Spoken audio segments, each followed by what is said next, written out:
Yo. Yo. Yo, How you doing, dude? there you are.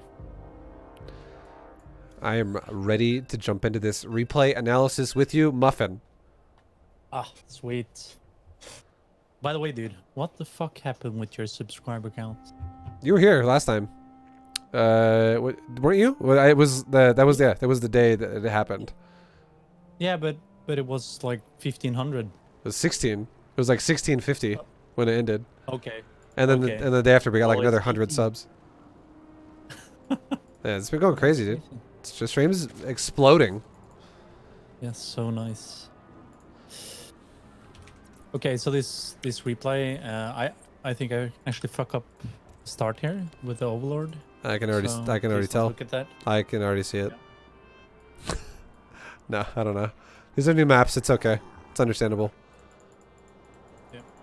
Let's blame the map. I like that.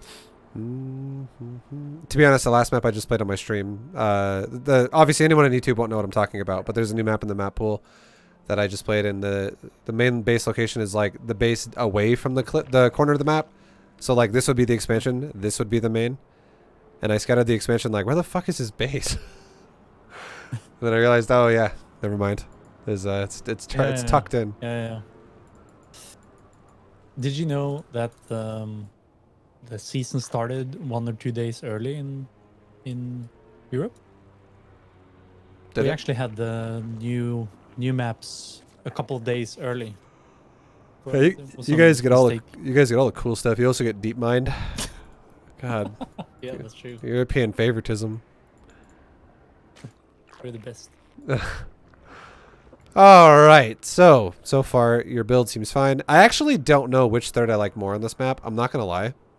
I don't know if I like the one next to the slow field better, or if I like the one that's in this, like, you know, in a straight line.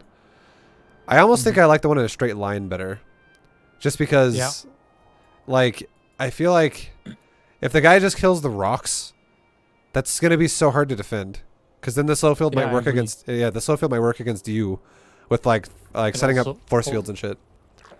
Yeah, and also you have 3 entrances. Yeah, exactly. Yeah, I don't know if I like that base. Like it doesn't seem bad for a fourth. So easy but to drop, you know. Yeah, that's also very true. Yeah. I think I like the one you took. All right, I'm gonna pause it right now. Okay, let's talk about this. Sure. Okay, we're at 2. Well, you're actually in the game this time. This is much easier. We don't have to keep talking about the timer. All right. So I want you to tell me. Obviously, you played the game, and that might have some more of a basis of information for you. But I want you to tell me what you think a good reaction to what you're seeing. Like, obviously, you're going to keep scouting, but what do you think a good reaction to what you're seeing is? To what I'm seeing? Yeah, to what you're scouting right now. Yeah. First, just your mic is cutting off every time you're. I'll turn it down again. It's sensitivity. That's why. Yeah. All right. Well, we should be good now. So I saw Forge.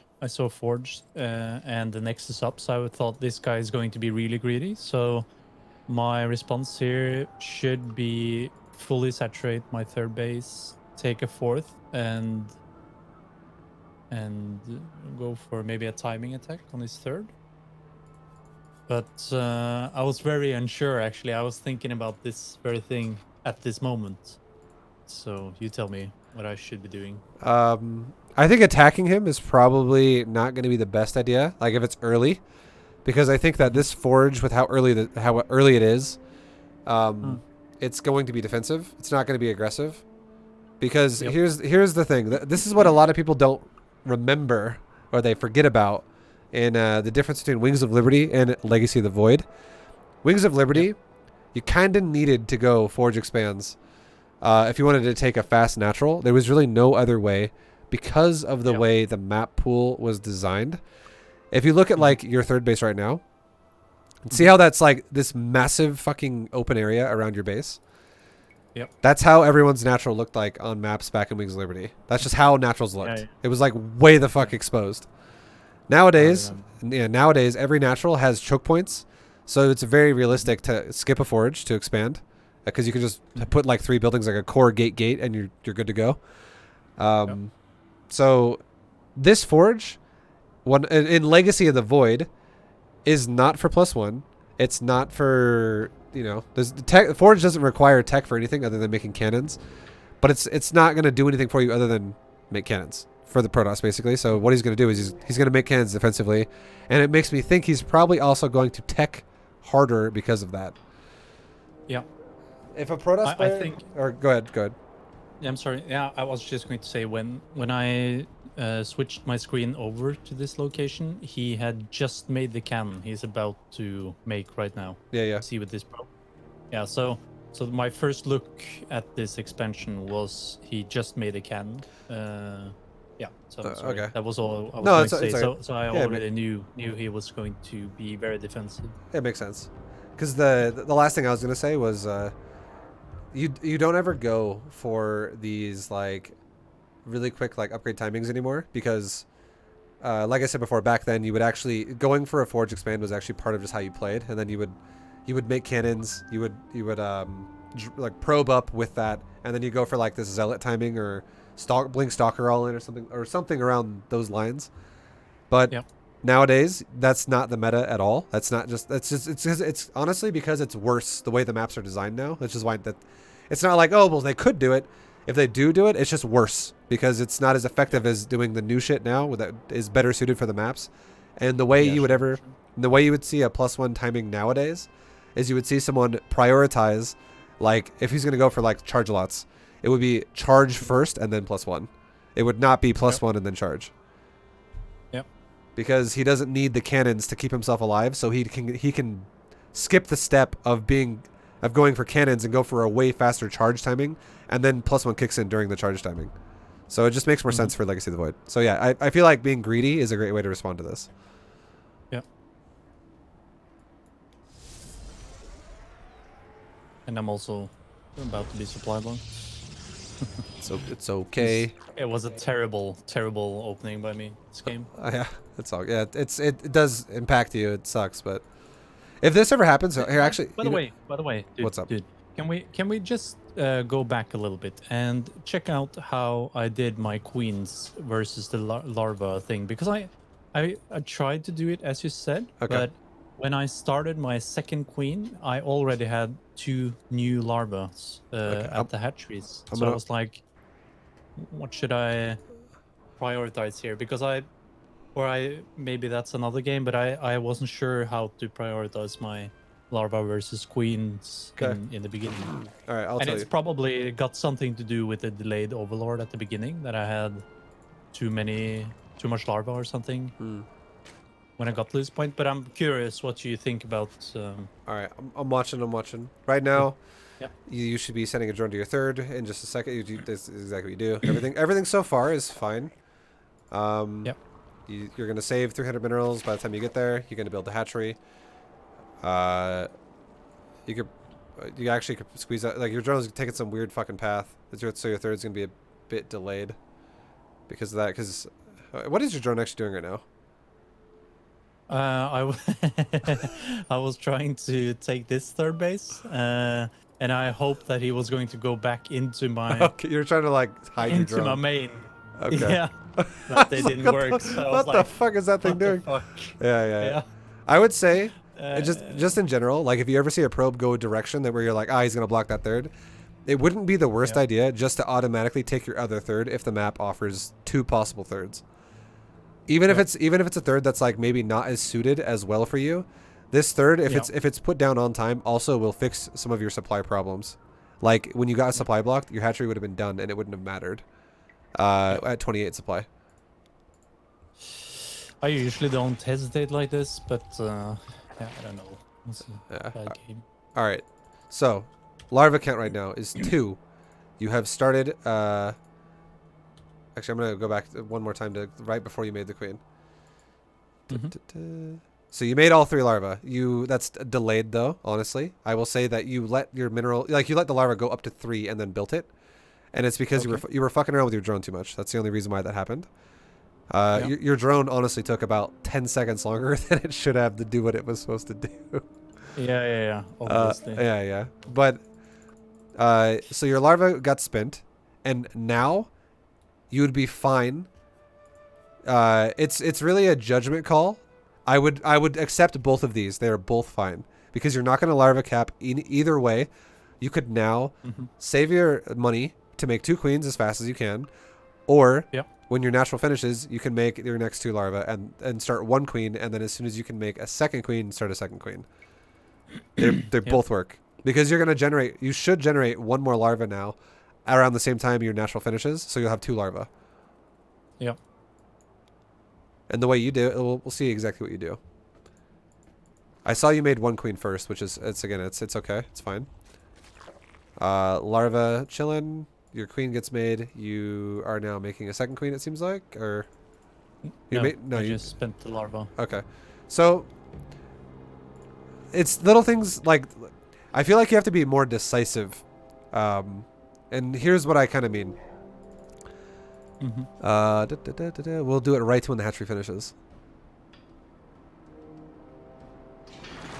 Okay, hatchery is done at 2 minutes exactly. Larva's chilling there, and you're saying to yourself, "All right, I'm going to make a queen," and then that's fine. And I think you could totally get by right now making 2 queens. That's okay. But if you make 1 queen and then you delay it for a little bit and then you make larva, and we're gonna count how many seconds goes by here until you make the larva.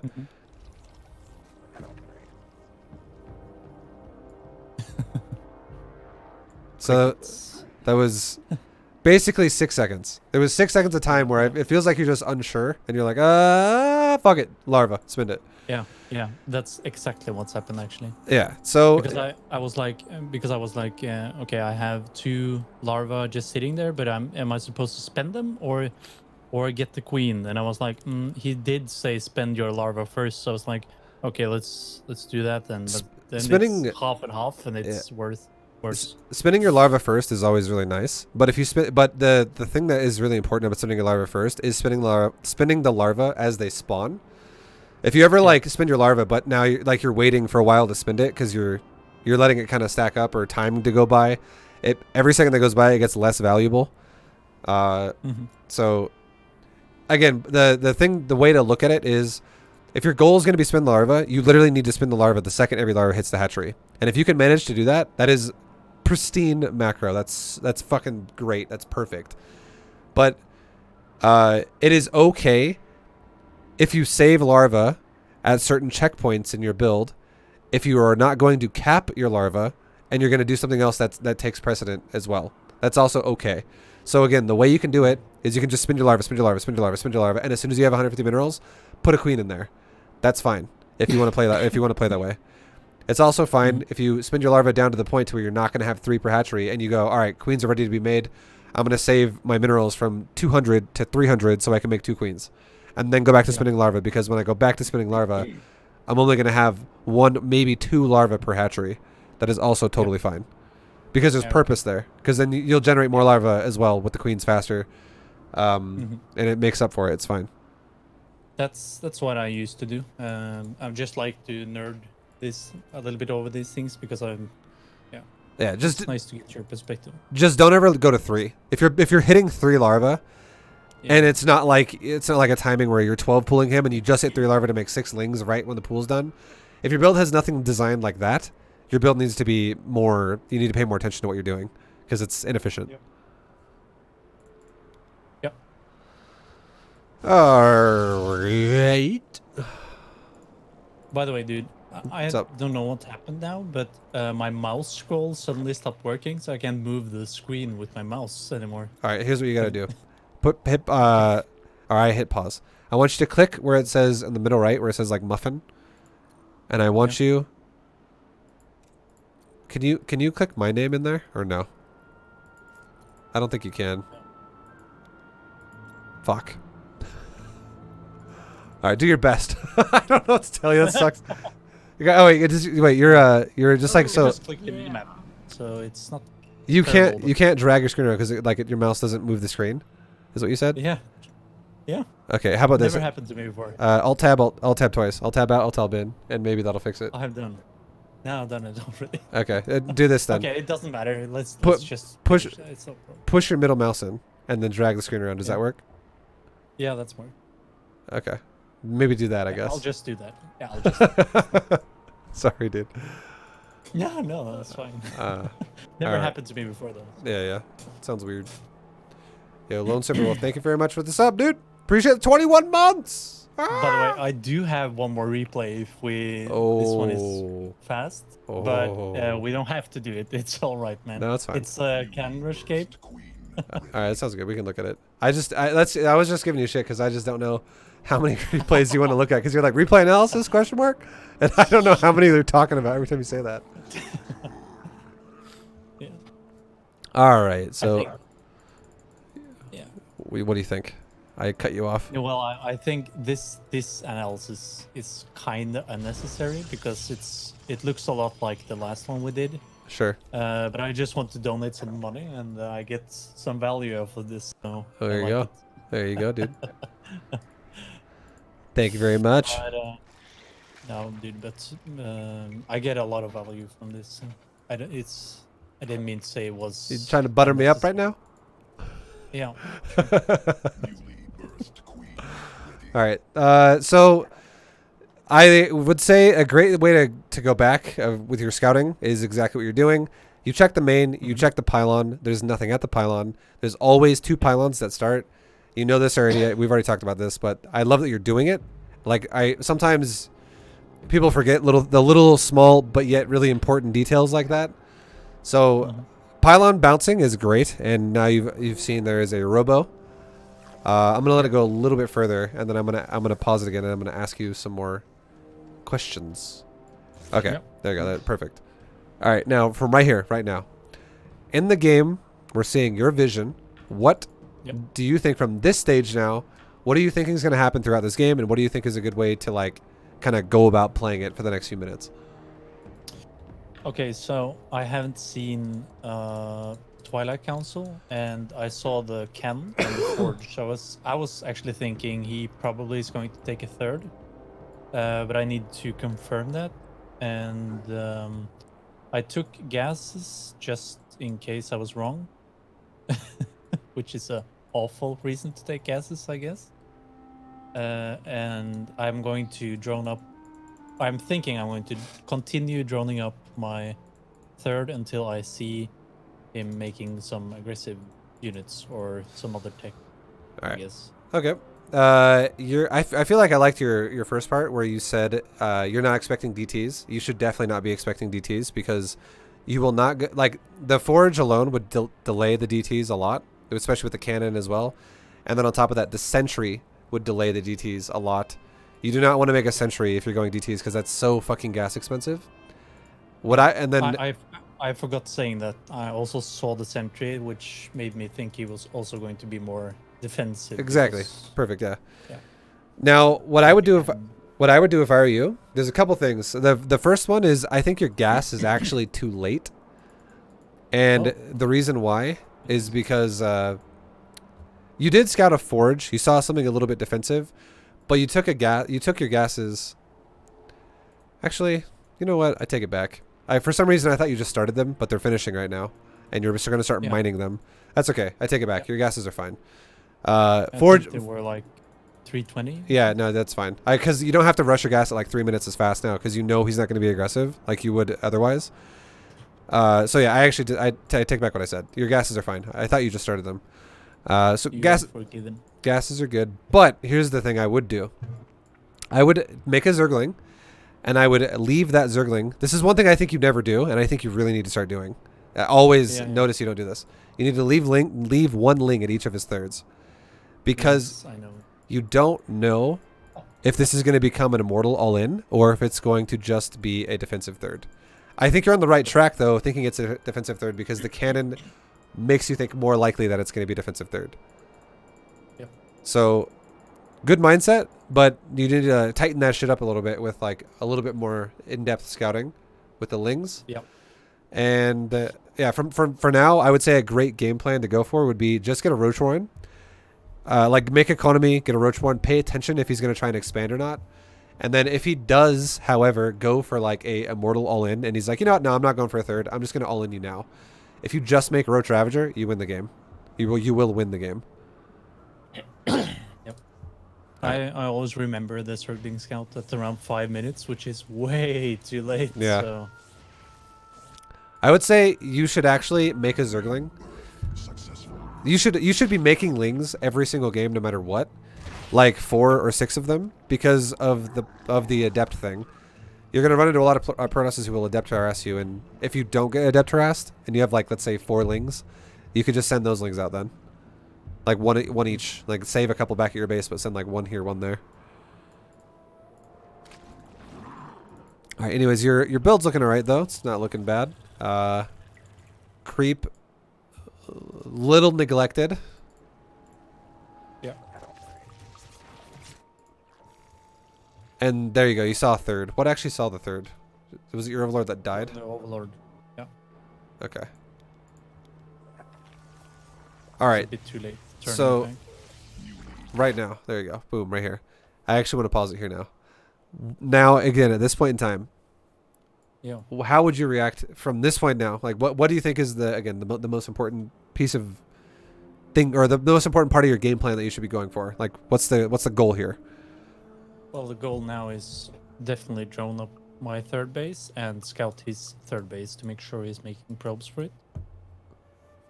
Okay. That's like basically what I think I should be doing. All right. And also get out of my supply block. So I will throw this out there, and I will say, with the timing of this third, it is 100% going to be probed. And the reason why is because this third base was started around 3:30. And the reason why you know that is because your Overlord saw a third that was about a third of the way done. And it's already, it's 3:50. And it takes 70 seconds for a third to be done. So if you just, you don't have to be like exact numbers here, but if you just estimated, you could be like, all right, right around 3.5 minutes, this guy took a third base. If a Protoss player takes a third base at 3.5 minutes, 100% guaranteed they are doing that third base off of 1 tech structure and 1 gateway. There is not like 5 gates there where he's going to be like, all right, I'm going to cancel the third at the last second and just fucking go all in or something like that. Or like, I'm just not going to make probes for it and I'm going to go all in. It's that third is the greediest fucking third ever. And that motherfucker is going to make some probes. Like, he's going to probe that guaranteed. So now if I were you and I saw this, I would say there's 2 things I can do.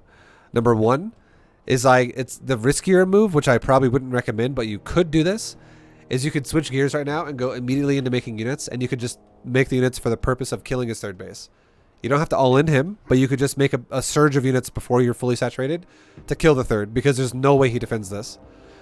The second way, which I think is the more safe way, is you can realize how greedy this guy is going to be, and that now, because of how this is, every single one of his attack timings is going to be delayed, because this is going to invest further into his economy, and it's going to make his ramp up to max supply go faster, but it's going to, overall, every time he can attack you with is delayed. You could take a 4th base and you could just go drone crazy. That is also what you could do. Yep. So which is what I'm. Yeah, I like that. I think that's better, but just know that there should be no concern of if this is going to be a real third or not, because that third is way too fast. He has no production. He has literally 1 production building here. In terms of tech path order. Mm-hmm. Now, if that third was thrown down at 5 minutes, I would be like, yeah, maybe, it's not going to be the worst idea to like follow up a scout later on and make sure probes are going to it. Because that could be a mystery then. He could actually be trying to meta you and not really be taking the third for real. And he could be like, yeah, I took a third. Just kidding. I'm all-inning you. But 3.5 minutes, that's too early. That's way too early. Oh. I like that you saw it, though. That's really good. That's it's good. That's like knowing that could actually make or break the game so hard. Because if you just drone your ass off now and don't make roaches, you're fine to do that. Yeah. Which is what you're doing. Which is I don't think I do. Yeah. You're droning fucking hard. I love it, dude. Like, there's nothing he can do to you. But the crazy thing is that he's not very far behind. Right now, I would say you have 57 drones and he's got 44 probes. You are crushing his ass right now. Yeah. They just spawned. When I said that, we were like almost even. Well, that's how it is. That's how it is, though. Because the thing is Protoss starts with Chrono Boost and you do not start with Inject Larva. So you're not actually, if a Protoss player is good and a Zerg player is good and neither player all-ins each other, the Zerg is not actually supposed to pass the Protoss in worker count until about 36. Hmm. So what do you think about my fourth timing here? Should it be earlier? No, the fourth timing is Should I good. just- If you would have taken it earlier, you probably would have had a lot of larvae sitting on your hatcheries. Yeah. I think your larvae spent like the fact that you were fully saturated, pretty much by 5 minutes is solid. That is good. You should be against something like this where you're like, wow, I have no reason to not be greedy as fuck right now. You should be 100% fully saturated on all things 3 base, gas and mineral included, by 5:30. If you were and 5:30 is that's like if you can do it before 5:30, that means that you were extra greedy, and hopefully there's a reason why that makes sense. In this game, it makes sense because you went forage fast third, so that tells you automatically, oh, I could totally skip roaches until I'm fully saturated and I'll be fine. There's not going to be like 6 adepts attacking me or something like that. So I think that it makes sense this game to be that greedy. But again, if you can be 5:30 on the clock, fully saturated on 3 bases, that is GM level macro. That's fucking solid. So you're on par for that, for sure. You could totally be at 66 drones by 5:30. We'll see what but you're still making some more drones, which is good. You're making roaches. I actually don't mind this at all. It's nice. You won't quite be fully saturated. You'll be like literally a couple drones off, because you had to spend a couple more drones to like make like a gas and evo chamber and your other shit like that. But good shit though. 5:30. You're 64 drones.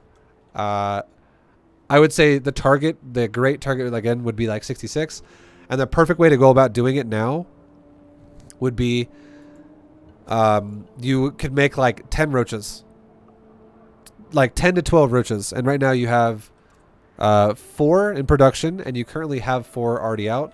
I would not mind it if you made like another 4 or 2 or whatever, just a few roaches in case this guy does actually decide, you know what, I'm gonna go for some random ass attack with a little tiny ragtag army. Because you still should not be worried about getting all in, but he could mildly pressure you now. And off of the back of like 10 to 12 roaches, I would say it would be amazing if right then you made one more round of inject go into drones and you saturated your 4th base, and then as soon as you start making those drones for your 4th base, you take a 5th hatchery, whether it be a new base or a macro hatch. Or yeah, I said that right. A new base or a macro hatch. Okay. Yeah.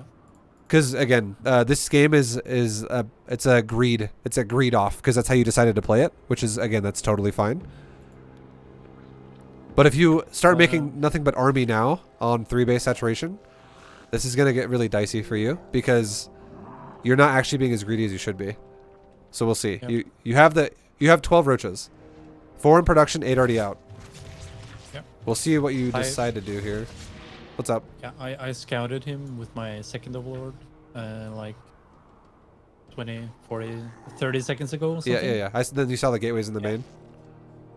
Yeah, and I also saw he had drones at his 3rd, and I saw all the sentries and the immortals. Sure. So I'm thinking, okay, he's probably going to try for an immortal sentry all-in kind of timing, or not all-in, but timing. Okay. The thing about that, this is why I'm making the Ravagers right now. Yeah. The thing about that though is you have to consider. Yeah, I feel like it's just like a misunderstanding of what the Protoss is capable of, because I think what you're thinking right now is you're thinking, dude, this dude could just fucking kill me right now. Like I could just die. No, I actually didn't. Okay. I actually thought at this very moment, oh yeah, come on, dude, please hit me. Stop trying to hit me. Well, yeah.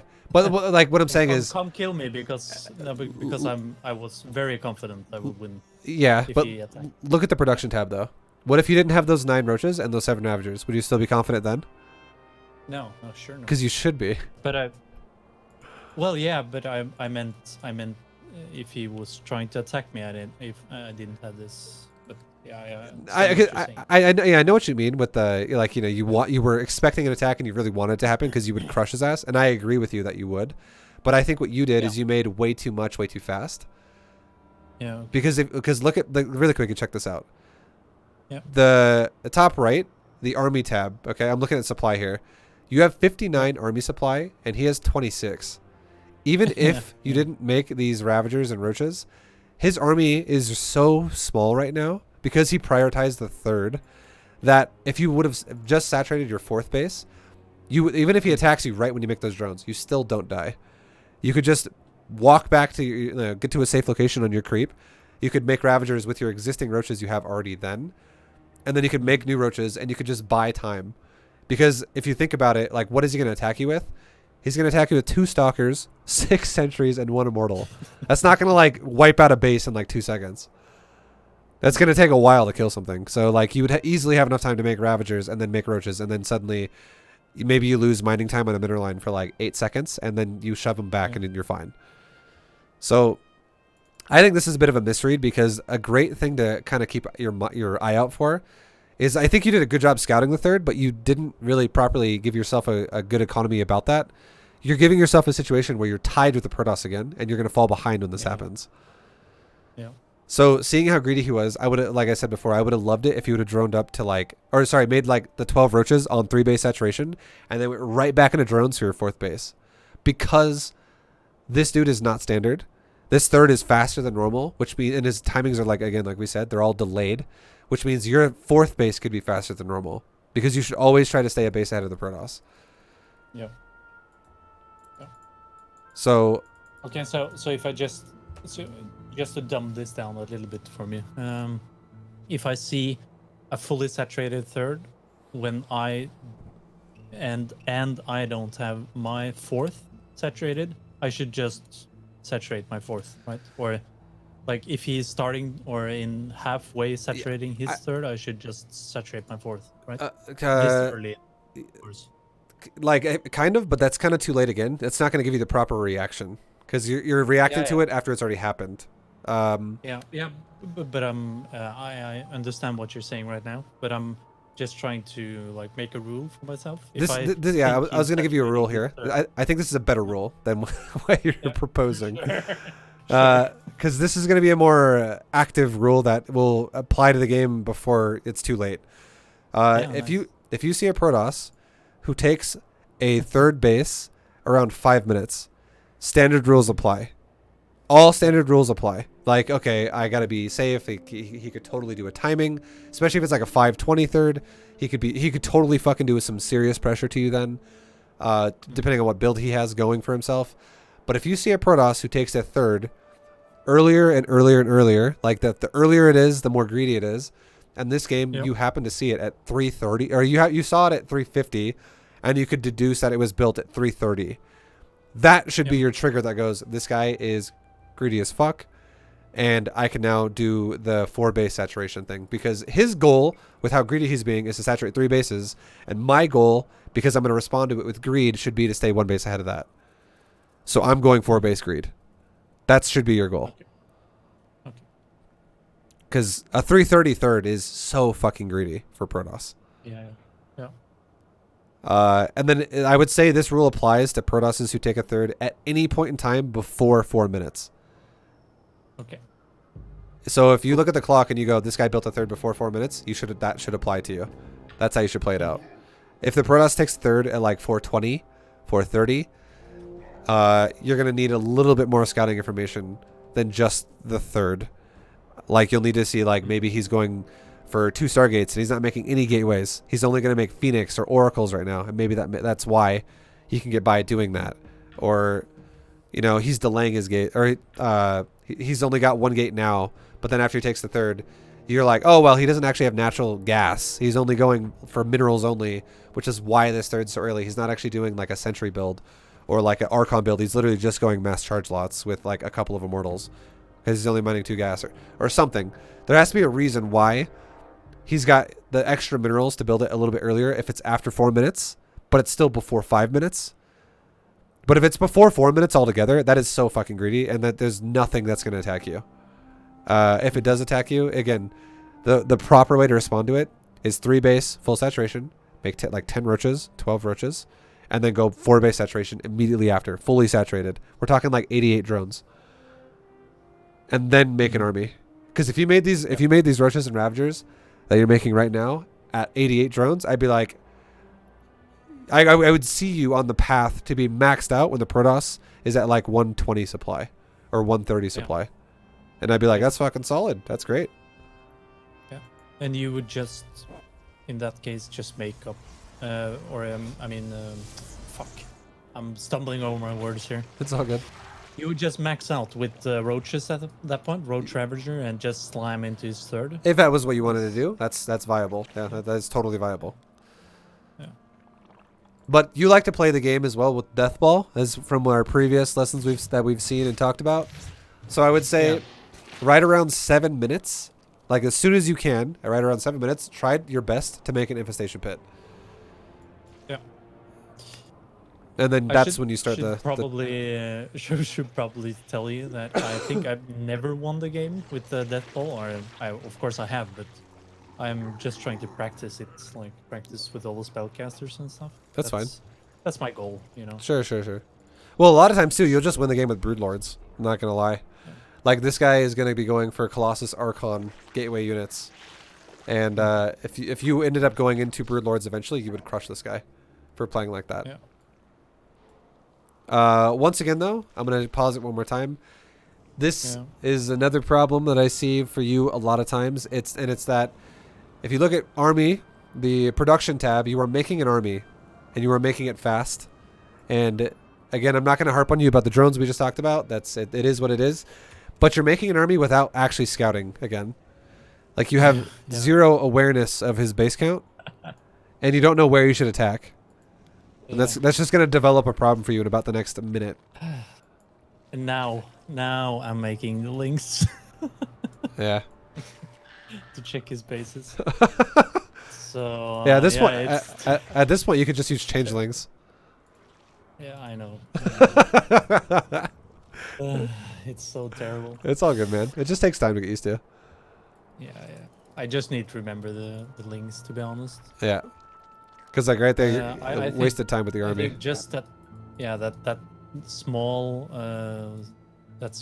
adjustment there, just making the links early and have a little bit better information about his bases and his army movement would do so much to my PvC. Yeah, and also I think here's sequences you should just remember. Okay, this is gonna help you get through the game, and I guarantee you're gonna like refer to this in your mind while you're in the middle of a game, because it's way easier to refer to information you've learned if you have like a system like you like to use, which is I think is great. But just do this, okay? When the game starts and it's early game and like you make your queens and stuff, just make between 4 to 6 Zerglings, because you should expect a good Protoss to hit your drones with adepts. And this will help your drones to not die. Now, if the Protoss player does not attack you with adepts and he's playing some other way, it doesn't matter what he's doing, use 2 of those lings to go scout for the 3rd. And then that's, like you'll be able to easily see, that you'll be able to easily have a timer for when this should happen, and it should be around the time when you're done scouting with your Overlord. And you're like, all right, Overlord scouting is kind of done. I kind of have an idea of what the hell, like somewhat of an idea what's happening. And I just made my drones. I have a second here. I'm going to spread my creep. I'm now also going to send my lings out to his 3rds. That should be when you do it. That's like literally around like 3 minutes to like 3:30 is when you send your lings out. Secondly, the second you get a layer done and you make an overseer, and then you go like the second you are done droning and you're like, all right, let's start making units, you should already have an overseer, because it makes sense, because you not only can deny observers with this, but you can also deny DTs with this. So when you're going back into making army, you should immediately go, all right, remember this. When I start making army, make changelings. And then scout the edges of the map. Like, scout every base along the sides of the map with, like, 2 changelings. And just scout, outwards into his base and just see where he is with his base count. And then as soon as you figure that out, by the time you're ready to move out, like when you're at 150, 160, 170, whatever supply, you'll be like, oh, I see his bases clearly and where I should be going. And it will make your life so much easier. Yeah. And then try your best from that point on to repeat every time a fight happens and then it ends. If the game is not over, one of the first steps to preparing for the next fight should be sending out another changeling to go scout his base count every single time. If you're playing, especially if you're playing like this aggressive style for the mid game, which again is I think it's totally fine. But yeah. Yep. Did you see what the name of this replay was? Did I do it again? Yeah, I do it again, and then I totally did.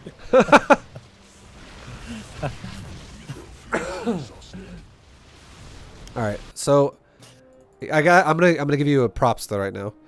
I think what you're doing right now is kind of risky because you're pushing into his side of the map and you don't know where his army is. But Yeah. I fucking love that you're sending changelings down to cover your ass.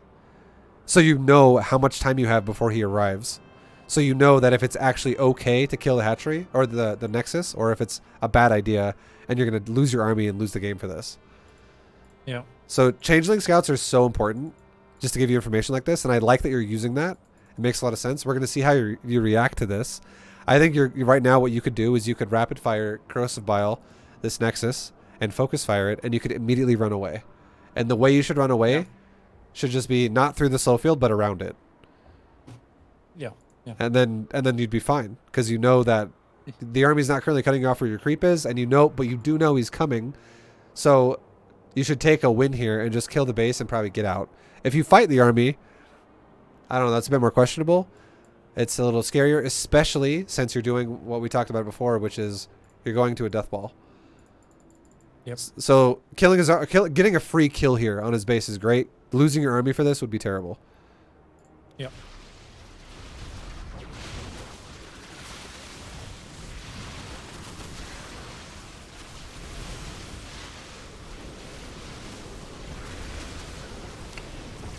I think you're lingering honestly, I think you're lingering a little too long here. I think if you just Corrosive Bile the Nexus, you have, Yeah. how many Ravagers did you have? Did any of them die? Let me see. You I was have, actually really hoping for him to go off the ramp. sure. You But should just, I think, things like that, like they're cool, they're fun, you know, like sometimes you try to like manipulate what your opponent's going to do or you just hope they're going to fall into death, basically. You're like, yeah, walk into those Corrosive Biles, dude. Come on, you know you want to, yeah. But like, yeah. there's a risk you're gonna take damage here, and if you want to guarantee you're gonna win, the least risky thing you could do is just kill the Nexus and get the fuck out of here, because check this out. If you look at his base, and that you're about to kill, you have 2 cannons and a Nexus. You could actually Corrosive Bile the center of those 2 cannons in the Nexus and like the triangle connection point. And you could kill all 3 of those buildings simultaneously. Yeah. And if you know the quick math in your head of how much damage a Corrosive Bile does and how much health a Nexus has, the Nexus has 2,000 and a Corrosive Bile is 60. So if you have 17 Ravagers, that's going to be 1,260 damage in Corrosive Bile. That's more than half the Nexus, straight up. And then if you just auto attack with this army like 2 times, you would guarantee kill the Nexus in 2 auto attacks in 1 round of Corrosive Bile. Which would only take you like 5 seconds for that to happen from now. So you could like, we'll say 6 seconds just because there's a little bit of move time as well. But you're like already there. But guaranteed, if you just prioritize that, this Nexus could be dead at 8 minutes and 44 seconds. And we're gonna go to 8 minutes and 44 and just see what's happening. Well, I gotta just quickly tell you my thought process here was that okay, he's taking 2 more bases. Lucky JJC, thank you for the 26 months, man. Sorry, I'm in a bit of a coaching lesson, but thank you, man. I'm pretty confident I have the biggest army. Like I have a good chance of actually fighting him here, but I don't want to go down the ramp when he has so many sentries. So my thought is actually I want to pull him over here and try to engage him, like if he comes up the ramp or something like that. Okay. Just Corrosive Bile him and somehow trade a little bit, but that's just my. I think one of the big things you should be thinking about is you are pushing into enemy territory right now, and it is not going to be a winning battle for you the longer you stay here. The generally speaking, the longer you stay in enemy territory, the more likely you're going to lose what you have. And I totally understand the whole concept of trading your army out and, you know, replacing with better supply. But the thing that is really scary for you is you've invested into 17 Ravagers, which is, that's invested. That's not like something that you just like, oh, I'll just replace that quickly. That's 1,700 gas in Ravagers. That's fucking expensive. So losing this army early would be very bad. And like I think it's just scary. Like I think you zoning him out of the ramp would make more sense if you were like up where your queen is, defending your creep, zoning him out. I think that would make a lot more sense because you have way more retreat capabilities if things kind of start falling apart. So you don't have to take the fight. But if you get stuck in a situation over here where on the right side of the map where you stay way too long, you actually could get stuck into a fight that is favorable for Protoss, basically. And you could just die for that. And if you lose this army, this is expensive. Super expensive. Yep. But yeah, I think if you just like... if you just quickly analyze free damage here, you could have killed the Nexus seriously by now. It could be dying like right now. Yeah. And then you can just get out, and there's 0 damage you sustained, but a shitload of damage that he took.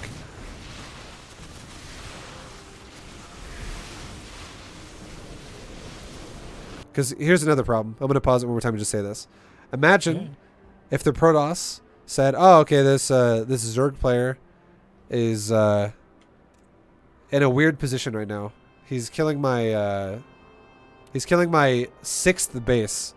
Or, sorry, that's 5th base. The Zerg player is killing my 5th base. As a Protoss player, what I'm going to do right now is I'm going to... basically, I'm already here. I'm ready to fight this.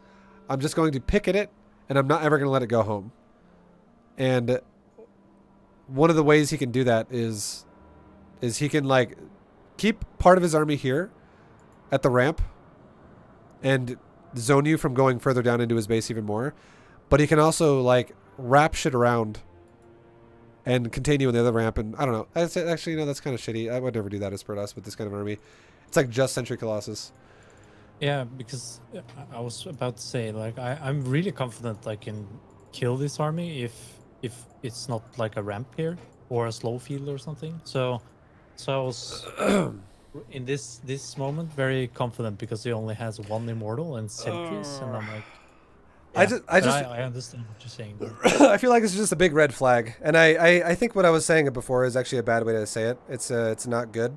I think the better way to say it, like a more logical way to explain this, would be if this guy can do anything to apply pressure to you, and instead of you containing him, he contains you, is more what I'm trying to say.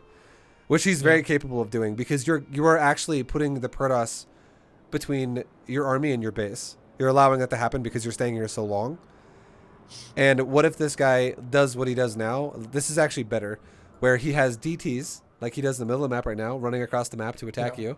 Yeah. And then you are like, oh, fuck, I got to go back to my base to defend that. And then he zones you on the ramp. So that's you're the one who's like, oh, fuck, I can't run through that, but my base is dying. And then it's like, it causes this like chaotic situation for you.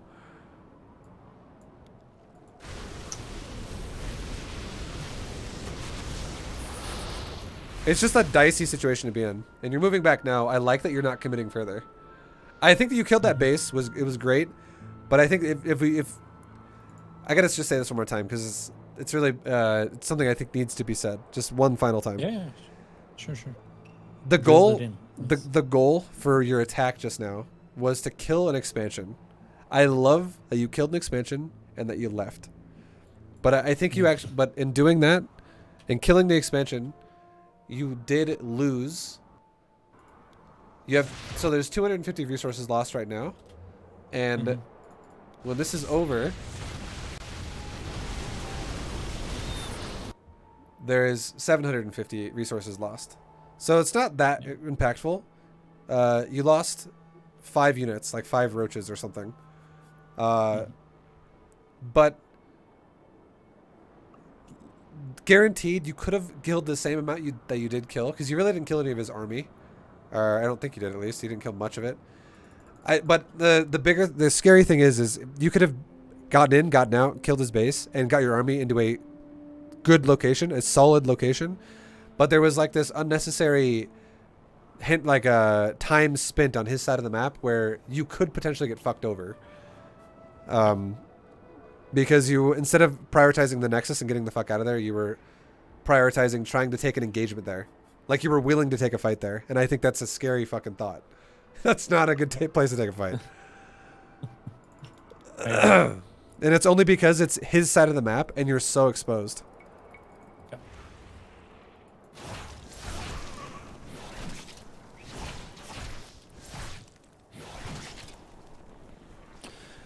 I'm gonna say. I actually want to say this now. I think this makes more sense. And it's a better way to say it. I just want to make you like understand where I'm coming from, so you don't keep doing things like this. Yeah. Please do. Don't ever try to force a big fight on your opponent's side of the map versus their army, just because. Unless you have a superior army. And you definitely do not have a superior army. And you should never think you do either. Roach Ravager is not a superior army ever. It literally there are zero reasons why Roach Ravager should be a superior army to your opponent, unless you have broken them apart early on in the game and you know you have like this 80 supply lead or some shit like that, where you're like, wow, the guy went for a 2-base timing and completely failed, and now I'm maxed out on Roach Ravager. Then that's fine. Then that makes sense. But if your opponent's been like 3-base greed, nothing stopped him from being greedy, nothing stopped you from being greedy, you both have macroed your asses off, and you now attack him across the map with Roach Ravager, you should never feel confident to just force a fight to happen. Mm-hmm. So putting yourself in a situation where a fight could happen for longer is, every second that goes by for that is more and more scary by the second, because you're potentially going to throw the game right there. I see. Roach Ravager sucks. Never engage unless superior. It's every army though for Zerg, for the ground army. You could say the same thing about Ling Bane. You could say the same thing about Ling Roach, Roach Hydra. You don't want to force a fight to happen if your opponent has an army that is like not been hindered. You like, I don't mind that you attacked him. Just, this is the part I'm trying to make clear here. Yeah, I totally understand. Yeah. Like you're lingering way too long to take a fight with his army. Yeah, it's a big difference. Because you taking out the expansion and engaging the army is very different. Yeah. Because you scouted. I love that you scouted. That you were like, oh, I'm actually clear to kill his base. He's not right there. Like you did it at the last second. By the way, I think you could have scouted that a little bit faster. But you still, I will say, you still did scout it at the last second. You had changelings covering your entrance into the base, and so you'd see how long it takes for Protoss to get there. And if just a little bit more precise movements with your army could kill him, get out, you have zero risk but a lot of damage done to him. But there's just so much risk involved when you linger around his base for too long. When you're like, yeah, come on, let's take a fight. Let's take a fight. No. All right, no, okay. Come get me, bro. Yeah, it's just it's scary watching that. Like if this was like for a serious match, like a competitive match, I would be like, dude, he's gonna fucking throw right now. No, get out of there. Yeah. Like it's scary.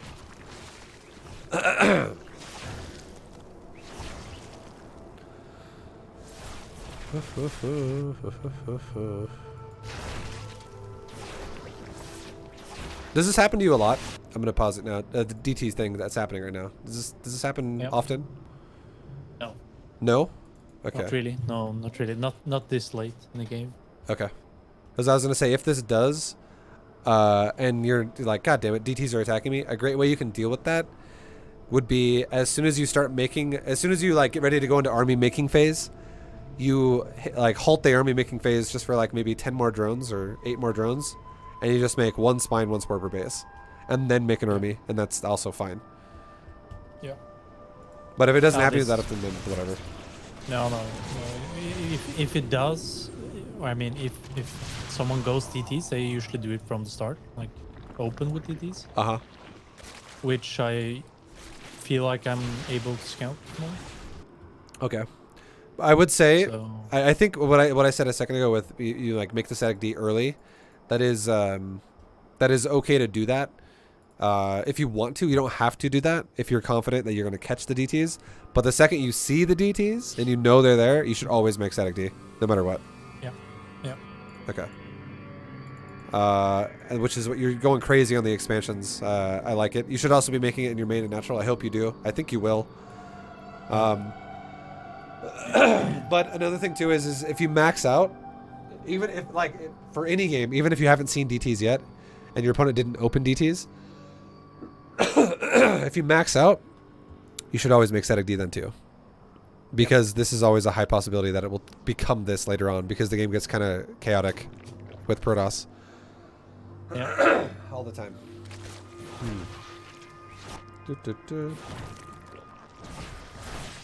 Damn, he even got blink for the ETs. That's invested. Yeah, I know, I know. Damn.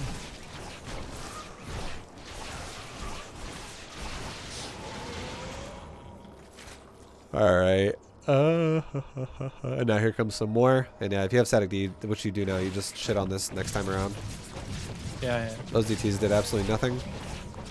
Yeah, it's going to throw away so many units to my static D in this game. All right. Now this muffin.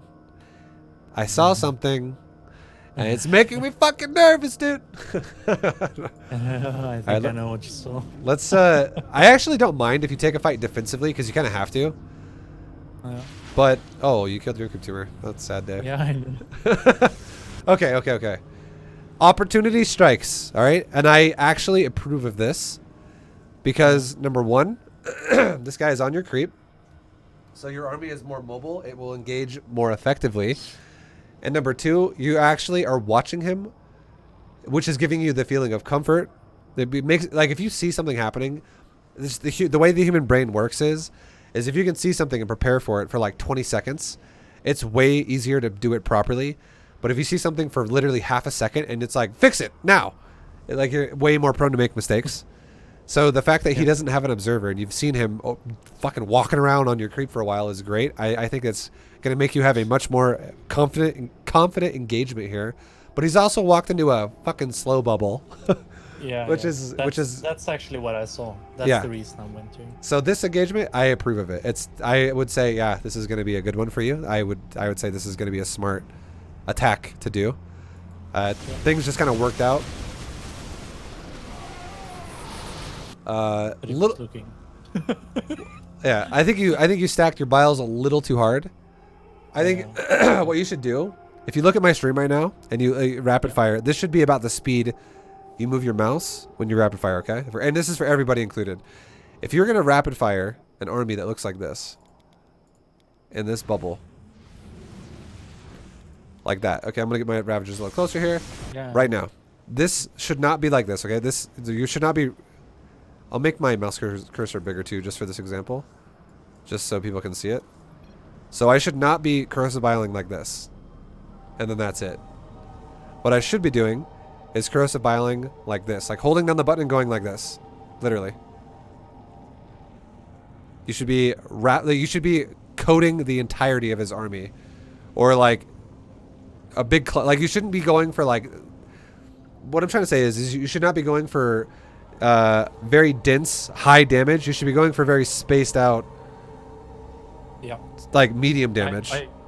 I usually do that, which you did with your cursor. Yeah. But I was so greedy. Okay, yeah. Because I was hoping he wasn't watching. So yeah, I was just greedy because I thought if I land those, that line of oh yeah, like piles, you would have killed like 2 win the Colossus game. or something like that, or 3 Colossus for sure. If you just like the Colossus melted to that. Well, yeah, if it was spread out, like it's more of like a guarantee again, where you're still gonna kill his units because you always have to consider the fact that you also have auto attacks. And if you actually coded the army like that all over the place, you would pop all of the squishy units underneath it, like the sentries, and maybe even some of the stalkers, and you would weaken the Colossus. If like let's say like you have, how many Ravagers you have? You have 15. Let's just say half of the biles hit because you spread it out, and like so 7 of the biles hit or some shit like that, which is still a fuckload of damage because each one does 60 damage. A lot of these Colossus would have like no shields or like maybe even like yellow to red health, because it doesn't take that many biles to break a Colossus down. Like three biles, and the Colossus, if one Colossus gets hit by 3 biles, it's already yellow health. It's already broken the shields, and on top of that, done 30 damage to it. So it's not going to be like perfect health anymore. It'll take some damage, but then your auto attacks can just like finish the rest. Yep. And yeah, I don't know. It's either way. It's not. We don't have to harp on this too much. It's just, I feel like spreading it out is really nice. A little bit of a missed opportunity here. And I usually do the trick that you always talk about when you defend the immortal links and stuff. Just get one bile at a time, like bile. I Yeah. try to do this as well, or spread them out a bit more. So. Nice. Yeah. That's good.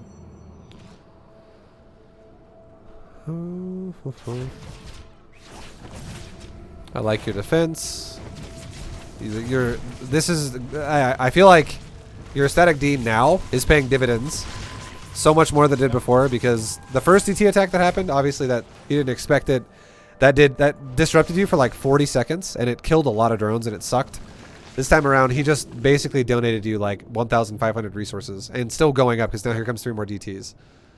But he actually kind of, I don't know, this base I think might have lost some spines. Either way. Yeah, I didn't remake them. Yeah. It's still, fighting with drones though, that's scary. Oh. Yeah. I was actually trying to surround Sport Crawler, but yeah, I fucked up. Yeah. I would say if DTs ever get like that, just run. Even if you lose the hatchery, run the drones away. It's still, I would think it's actually better to long distance mine and just rebuild the hatchery with 22 drones than it is to lose 22 drones and then save the hatchery. Yeah, sure.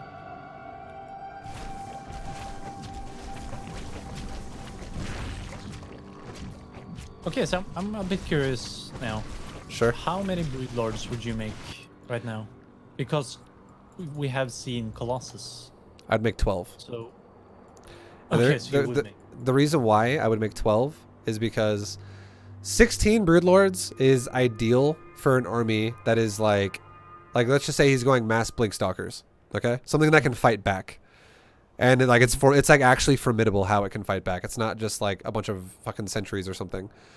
12 Broodlords is great when you fight an army that is mid-range. Like we're talking like an army that's like what he kind of has. He's got Colossus. He has some Stalker. He could very well have Archon. He could have a couple of Immortal if he wanted to. He has, I don't know if I already said it, but he has Sentry.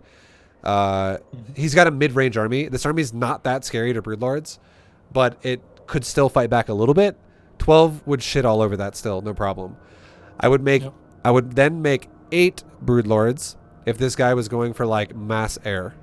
Like we're talking like he's got some High Templars, he's got some Archons, but he's got a lot of carriers or some shit like that. 8 Broodlords would be good then, because then you would zone out the Archons and kill them, and also same thing with the Templar. So that's kind of like the rule of thumb of Broodlord, with how Broodlords go. If you make 8 Broodlords against like Mass Blink Stalker, you'll very easily lose them. If you make like 12 Broodlords against like Mass Blink Stalker, there's a good chance that if you fuck up your positioning a little bit, he could break you apart and then you could lose them again. 16 Broods against like Mass Blink Stalker, it's just like too much, you know, it's overwhelming. So if he blinks under you, he's going to lose everything. You might lose like 4 Broods, but he just lost like 22 Stalkers. Yep. So that's kind of the rule of thumb. This guy's mid-range. He could very well, for all you know, he could start switching into air. He could start switching into Blink Stalkers. But for the time being, he has a mid-range army. It's all over the place. So 12 is like a solid amount to have for that. And then if he transitions into like Blink Stalker, you could make more Broodlord up to like 16. If he transitions into air, you could start letting, if your Broodlords start getting picked off here and there, you could thin it out to about 8 and you'd be fine. Yep. Does that all sound good? Does it make sense? Does it all flow? Okay. Totally. All right. So so far up to this point, I think the goal of the game is definitely for you. It should be getting your bases covered properly. I think you're trying to fix that. I think you're guarding your base while you make static D. That is very, very, very important. Maybe your third base could use like maybe like 3 more spines or 4 more spines. But I think definitely covering your base with spines is the most important part here. And because you are now switching into the death ball, I think being patient is it's basically what you should do. You should not be trying to run across the map anymore. You should just use what you have to guard your bases and prepare yourself to where if you take a fight with him, if he decides to counterattack you at the same time, no matter where he goes, he's going to just lose a shitload of zealots. Yeah. That sounds like a really good plan. I wish I'd done that. Do you get aggressive and go all over the place again? Yeah. Okay. I did it again. I think it's just it's just impatience. It's like feeling like I feel like it's a lot of players have this mindset where it's like, imagine holding like some sand in your hands, and like sand is slowly trickling out of your hands, and you're like, oh god, it's gonna all fall out of my hands soon. I gotta do something before it's all gone. Like the game is falling out. Like I'm losing control here, And it's not true at all. If you just No. play, like if you actually just made static D here and you made a death ball and your opponent was the one who's like, I gotta attack, but every time I attack, he's fucking owning my army. It's the exact same feeling he would have. He'd be like, this Zerg is getting out of hand. I can't stop him. So and now that I have Coalfish, like, thank you for the 40 all months, the man. information, Love you, like, I Coalfish. see everything. Sorry. I know that I should just stay back and build up my army and then do something. But at the time, I felt like I lost so much economy. I'm taking to Broodlords now, so I should go try to kill him before he switches into air or something, and then I'm just finished. Yeah, that's my thought process, I guess. But it still takes like 4 minutes to die, so yeah, we can just see. I understand like the problems with that thinking because I'm sorry. Yeah, I'm sorry. Yeah, no, I would say I feel like I'm failing you here. you should no, you're totally good, dude. I think you're in your own head so hard about the fact that you keep thinking that if you go death ball, you will die if your opponent does something to counter the death ball. Like you tell yourself, I'm gonna go Broodlords, but then if he just goes air, I'm just gonna die. But you should actually, if you go death ball, it actually is not as simple as if guy makes X and I make Y, I die. What it actually is it's execution of death ball. Yeah. And so that's my problem. Really. Yeah. Like if you just tell yourself it's okay for the game to extend longer. If I'm gonna go for death ball and he's going death ball, it's totally fine. All I gotta do is outplay him in the death ball stage of the game, which is very possible to do. It's not like there's a couple things you can do that make it so fucking easy. And we've talked about it before, and I'll reiterate a little more as this game goes on. But just be confident that even if he goes air, you can still win. Yeah. I do understand like the concept. Like I realize if you were to play from this position, you would win like almost 100% against this opponent because you know how to control the death ball. But I don't know. My thought process here was more simple than that. I just made Broodlords and thought I need to attack with the Broodlords because his army is very weak against Broodlords. You know? Yeah. So here's like the thing that's going wrong here as well. Like kind of going along with what you said as well. You have we just talked about the whole like you're guarding your bases to get your shit up basically. Your third base, like your drone count right now is at 60. His probe count is at 98. Nice. So right now what's happening is every time you guys collide and do some damage to each other, if there is any type of a trade, if it's 1-to-1, you're losing the game. If it is almost even if it's 2-to-1 and where like you kill 200 resources of his when you lose 100 of yours, you are still losing the game if this player manages to keep you busy long enough to never be able to expand again. You're still losing the game then because you will actually slowly mine out over time and you will run out of money. So the goal for you for sure right now would be do not try your best not to take damage at all really. And the way you can accomplish that is, like we said before, guarding your static D, getting your static D up, and then getting your economy properly going, getting your base going. And we did talk about saturations of death balls. And while you make static D, because you're going to need to make some more now, you're not going to want to be at 70 drones to make static D and go back down to like 55. You'd really need to make like 85 drones. Make like 25 to go up to like 85, and then make like 15 more spines around your other base, reinforce your third a little bit, and suddenly go from 85 drones back down to 70, and now you have good static D coverage. You have 70 active drones.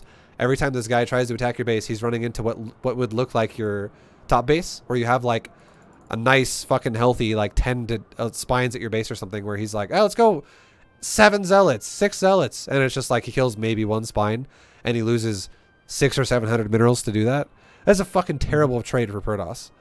You know what I mean? Yeah. Like, and then also even better than that is when you take another base. If this 12 o'clock base mines out and you're like, let's take the let's take the 2 o'clock base, or like the 1:30, whatever, like the top right base. Let's just say that happens. You could actually leave like 1 spore and maybe like 2 spines at your 12 o'clock base. And you could take like 9 of your other spines, uproot them, and send them over to your other base, and then just reinforce it with some new spines. Because if your base is literally depleted, all you're keeping that base alive for is vision of the map. And he's not going to, like, if a Protoss player is like, you know what I'm going to do? You know what sounds like a smart idea? I'm going to make fucking 12 zealots go attack a depleted base. And then he's like on creep, and you just go, all right, well, I'll just have my Broodlords kill that. And you might even kill like the 2 spines, because you're going to overpower those 2 spines. Maybe even kill the hatchery. But I still have creep timbers there, so I can still see what the fuck is going on in this area. And you just lost, you killed maybe like 400 resources or 500 resources of my stuff there, but you just lost like 1,200 resources of zealots. That's still a bad trade for Protoss. Because like he can't get rid of your vision, because you still have creep. You still should have creep there. So his goal should be to kill you, or to stop you from mining new bases. That's what the game plan should be, and that should be the same thing for you, because you can see what this Protoss is doing. He's constantly pressuring you with his army, and he's constantly attacking you with zealots with other army. But the problem for Protoss is his army is actually not a death ball. This army actually kind of sucks. So if you actually got Broodlords, your death ball is like, it's like rock versus scissors. Like you just, and you're dead. Like my army just smashes yours, and there's nothing you can do about it. This guy needs to go into like Stargate based units now, a lot heavier, like Tempest, maybe his carrier or whatever. He definitely needs a transition if he wants to have a chance against Broodlords at that stage. And what you should be doing at this stage now, once you've secured your bases, you have your healthy 70 drones, you have static D to cover those, you have good Broodlord count, to force fights to happen, you could just upgrade your Lings, get Adrenal Glands, get Melee, which is what you're already doing it. I fucking love it. You already have Adrenal and Melee and Metabolic Boost, and you already have level 3 Melee on the way. And this is only 12.5 minutes, or almost 13 minutes. Upgrade-wise, your Lings are fucking amazing, okay? That's good. Like, I'm just going to give you, that's a pat on the back right there. Yep. If you can get level 3 Melee Lings with Adrenal before 14 minutes while going Broodlords, that is solid. Super good. That means you've been active. But you have other things that are, falling apart for you here, obviously. Obviously. But that's so fucking good, because if you imagine if you sent like 50 Lings, which is 25 supply, you just make 1 round of Lings on your larva and send them around to the bottom side of the map, like down here. And you hit this base. You could easily overpower 1 battery and 4 cannons, and also all these probes in the Nexus with like 50 Lings. Those Adrenal Gland Lings would fucking shred these cannons so fast. And you would also kill the probes in like fucking 3 seconds. All of them would die in like 3 seconds if your Lings went in the middle of the mineral line and started attacking. This was actually my plan when I retreated from killing the base up here. My plan was actually to start going to Lings, because I had so many minerals. You should do that. The DTs hit. Yeah. So the DTs hit, I got railroaded, and I didn't get back into it because I had to build all the static D, and here we are. For sure. I think this game right now for you is still winnable. It's not like you've already lost or anything like that. You could still do it now. Like it's still something that you could switch into at this point in time. But just know the priorities right now, always. Number 1, your tech switch, getting your Broodlords. That's for because if you don't have Broodlords, you're just gonna die. It doesn't matter how many spines you make, you're just gonna die if you don't get Broodlords. The Broodlords are what zone out his army. Step 2 would be getting your base properly covered with static D, so that when you are ready to then move out with said Broodlords, your base doesn't just fucking crumble behind you when you're like, I'm out of position. No. Oh, God. And then you also should not move out until you have... step 3 is then making sure you have the right army to move out with. And when you actually decide, you know what, it's time to attack, there should be 0 Roaches. There should be 0 Hydras. There should be 0 Ravagers. And this should be replaced with Corruptors to cover your Broodlords, and maybe even some Infestors. And then if you have excess supply on top of that, which is, again, you still totally could. Let's say you have like 30 supply that's unaccounted for. That could be Zergling, and that would be fine. Yeah. The biggest, most powerful death ball, obviously, is going to be the one that has no side units at all, and it's going to be pure Broodlord. But the one thing that's risky about that is you had better have enough static D to not lose your base. Because if you only have like 5 spines at one base and he sends 10 zealots at it, that base is going to break. But the thing about Lings that's great is, if you have 5, or if you have like, if you have 5 spines at a base, which is, I think that's also kind of on the low end, but let's just hypothetically say you have 5 spines at a base, he sends 10 zealots at it, and you also have 30 Lings with Adrenal plus 3. Zealots walk over and they just insta-fucking die. And then he kills 10 Lings or 12 Lings, and you lose, so you still have like 48 Lings left over, and none of your spines die. And all of his zealots die, and you take this like still good trade. Yep.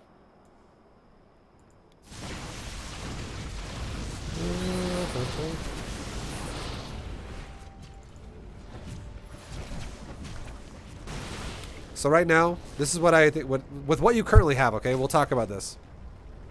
Yep. You have good static D coverage on the top of your base. Your roaches should probably look for bases, like scout with your changelings again, and maybe try to avoid his army and kill expansions. And your broodlord should zone his army. Now, meanwhile, while you do this, you should also be making drones and spines to fix the bases that need them. Like right now, I would say, I'm going to pause it again and say, right now, you should make like 2 more or maybe 3 more spines in your main base. You should make like 6 more spines at your bottom, or your middle left base, like the 9 o'clock base. Yep.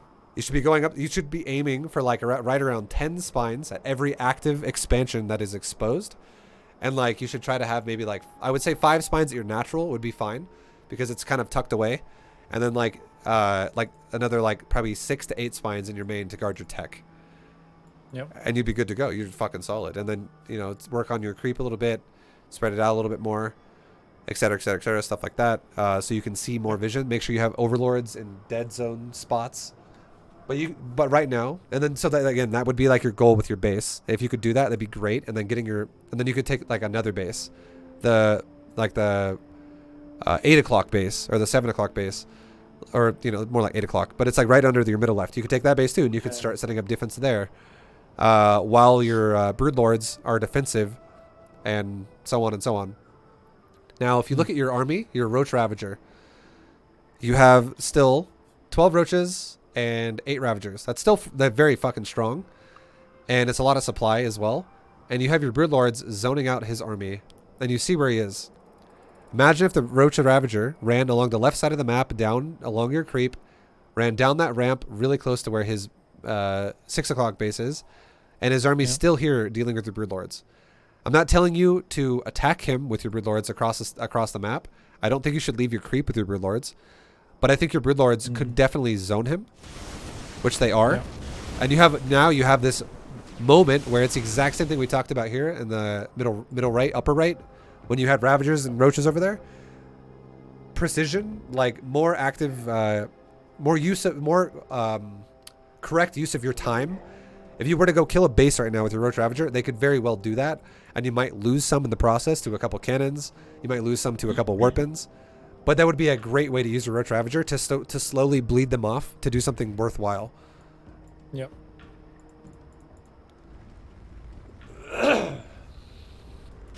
But you see what happened though?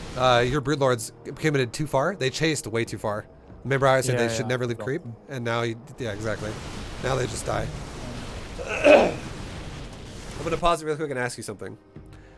Let's pretend. Let's pretend that this Protoss player did not kill the broodlords. What would be your reaction with army? Like, let's also pretend that your roach ravager killed a base and they died for it. So you're gonna remake an army. What would you make right now to deal with this? Infest the corruptor, broodlord. Give me some numbers here. How many are you thinking making? 12 broodlords, 12. Or I'd probably start with 8 infestors and the rest corruptors, maybe. I would say that is not correct, only because. No. And this is why. I don't have the gas for it. No.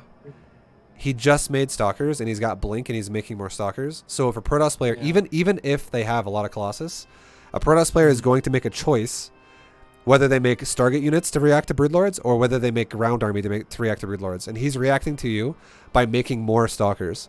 So that means you should aim for 16 Broodlords. Yeah. Okay. And that's the only thing I was trying to say. Like, it's... Yeah. If you don't make enough Broodlords and your Protoss opponent's like, oh shit, I'm making Stalkers, I'm going to keep blinking under them, you will always keep losing your Broodlords. It'll keep happening every time. This actually happens to me quite often. Yeah, it's because you don't have enough broods. Yeah, but I mean the choice between going more broods or Okay, I see what more you're saying. infestors or yeah. The 8 infestors, I think it's a solid number. I feel like you should always aim for 8. Just always go 8 infestors. As soon as you can add it into your army, always make 8. Never make any more. Never make any less. Just make 8 your go-to. And this will be what you do until you get really comfortable with infestors and you can start thinking about ideas for yourself to be like, maybe I'll add in more here or there or for whatever reason. But the only reason why you'd want to make 8 infestors is for fungal. That's it. Yep. And because the glorious thing about if you play against air, if an air army ever commits forward too far and you fungal it, suddenly your corruptors can chase it and kill it really easy. If a ground army hasn't blinked forward yet and you fungal it, he can't blink at all, and your Broodlords just keep getting serious fucking damage. Because the great thing about a death ball is the initial like 5 seconds of the fight set the pace for the fight, or pretty much for the rest of the game. As long as nothing like no lull happens where no one fights each other for 2 minutes or something.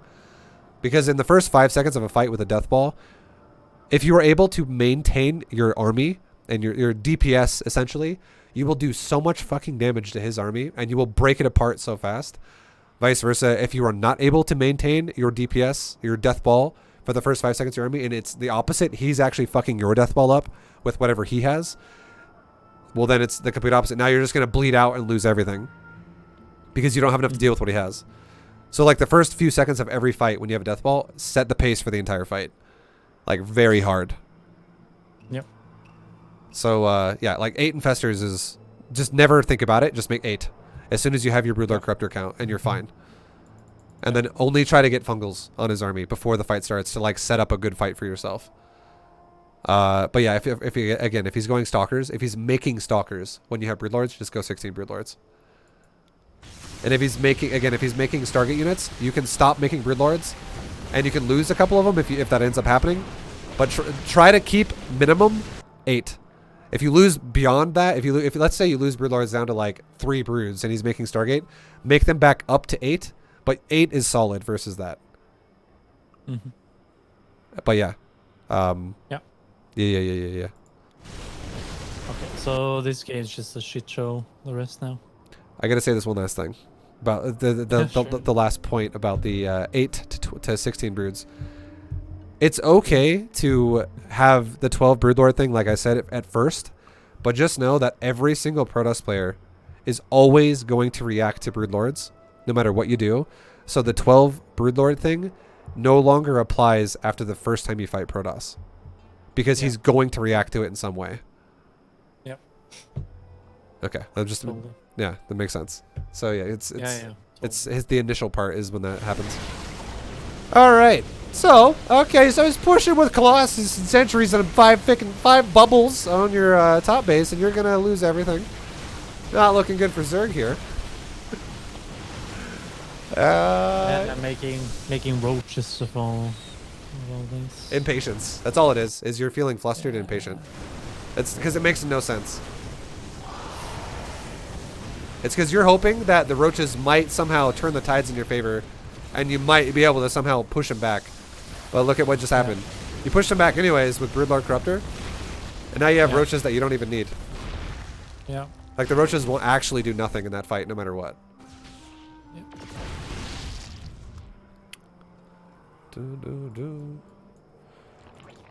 And here comes the 16 Zerglings.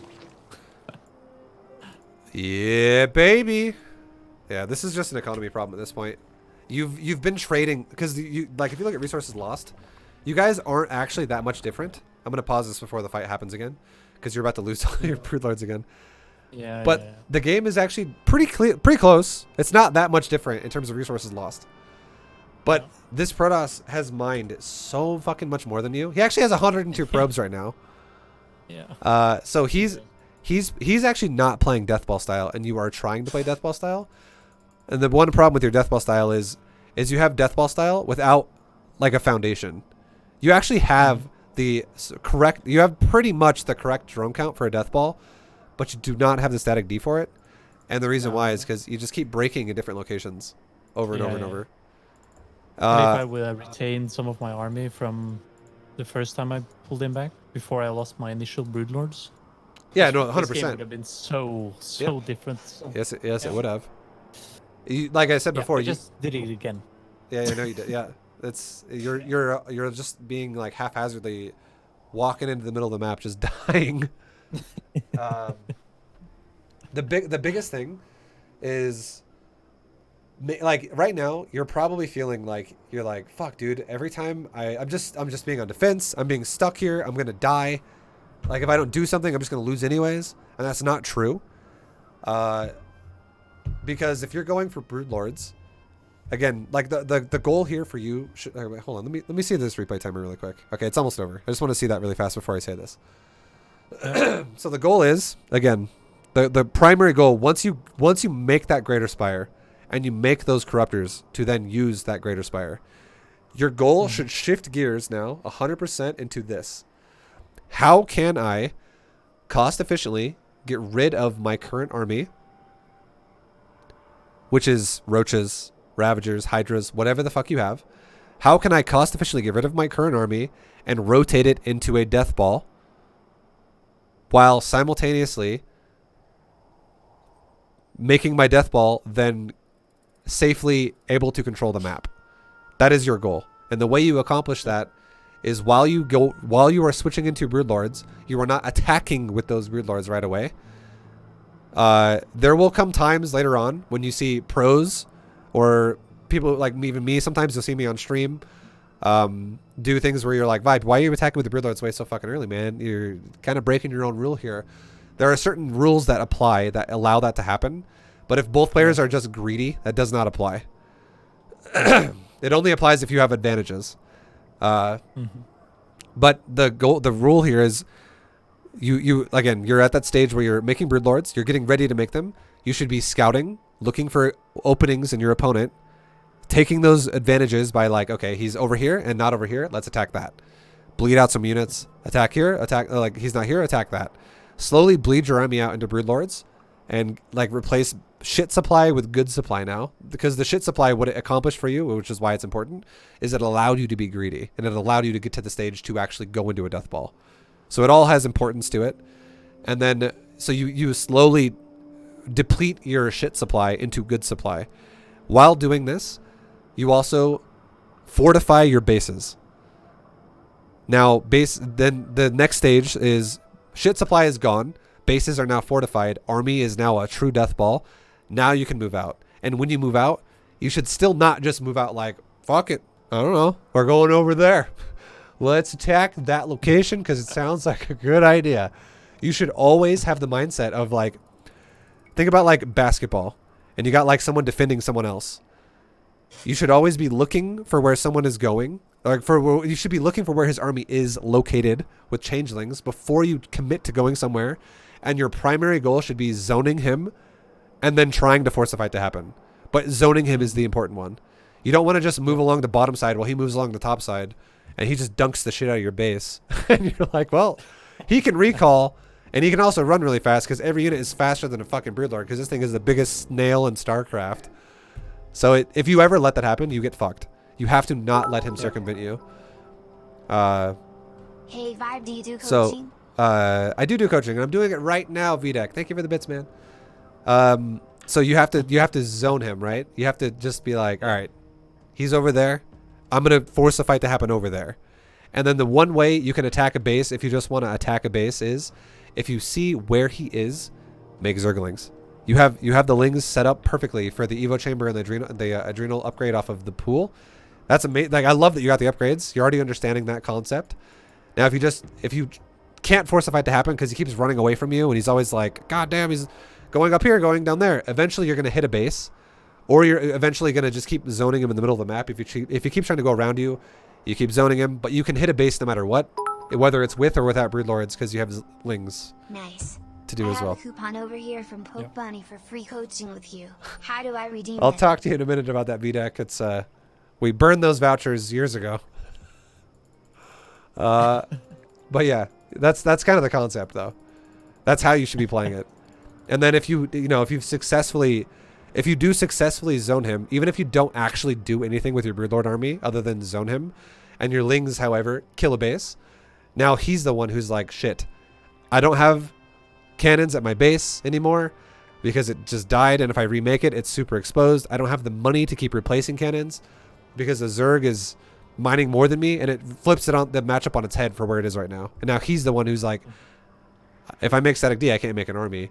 And if I make an army, I can't make static D, and I get fucked for either one of these in one way or another. Yeah. So that's just kind of how it goes. You should never be blindly moving your death ball across the map, ever. Never, No. ever. Oh, of course. I know this, but I don't do this. Yeah, it just know what takes I mean? practice. And I know what you mean. Yeah. Everyone goes through it, and it's so many times too where don't feel bad about yourself, because and anyone out there who hears this is very fucking true. There's been plenty of times when even myself, I'm guilty of it as well, or other pro gamers have told each other, hey, this is really fucking good. This is what you should do. This is super, it breaks the meta right now. It's really good.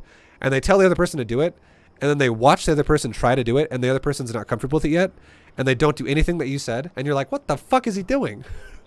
He's playing like an idiot. Dude, what is he, like, oh my god, you're not doing anything that I said. And then they'll be like, oh, it all fell apart, dude. I don't even know. I tried. And then you're like, okay. Like, obviously, nothing went as planned, and it's because of X reasons that could have happened, but Yeah. it just takes the level of comfort to execute the game properly, which is exactly why knowing how to be good at StarCraft does not mean you're good at StarCraft. Yeah, definitely.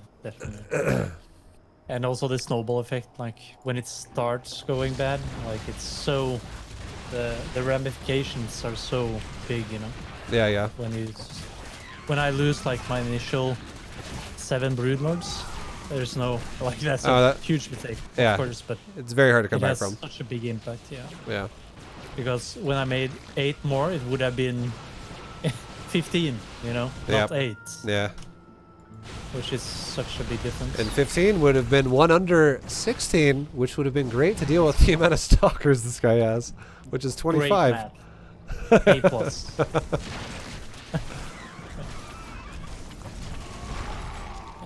And I'm thinking that maybe Adrenal Links is good here because of all his stalkers, although he's got Blink, but I know this game is over, so. I will say, if you there's going to be a lot of time when you play Deathball Styles versus Protoss, where you will have a group of Adrenalings, and we're talking like 30 supply worth. It's going to be very common. It's going to happen a lot. You're going to have that often. It is very, very realistic. Instead of saying, you know what I'm going to do, zone his Deathball and attack a base, to instead say, oh, he's got mass stalkers now, and I have 16 broods. I'm going to bring my Lings in, and when he blinks into my Broodlords, I'm going to just surround him with Lings as well and kill his stalkers really fast. Yeah. That is a very I love to do that. yeah, it's a very realistic strategy that happens all the time. Or Banelings. Banelings are good. Banelings are advanced. Worry about that when you're like Masters 1 or something. Well, actually, I will, because you say it, but I have done it many times before, because when I see a Protoss go Stalker against the Broodlords and he always blinks in, I'm like, okay, I know what to do now. Yeah, no, I think it's I make the Banelings, he blinks in, and yeah. they're crushed. I love it too. I've done it before. I know how powerful it can be. It's great. It's amazing. But the only reason why I recommend you don't do that is because that's going to add other elements to your gameplay that are going to it's going to add more confusion to everything, and it's also something that requires very meticulous timing, because it's very easy for you to somehow accidentally move the Banelings out of position incorrectly, or vice versa, the Broodlords incorrectly, and you're out of position with your Banes now. Like they're too far back, and shit just falls apart. It takes more babysitting to pull that off. But the Lings are easier because they're just faster, they're more mobile, and they're very replaceable, and they don't cost gas, so it won't. It's just easier to do it. But yeah, if you know, and they're not, the banelings are not required. But later on, if it's like stylistic, if it's something you just really love doing to Protoss, I would say go ham.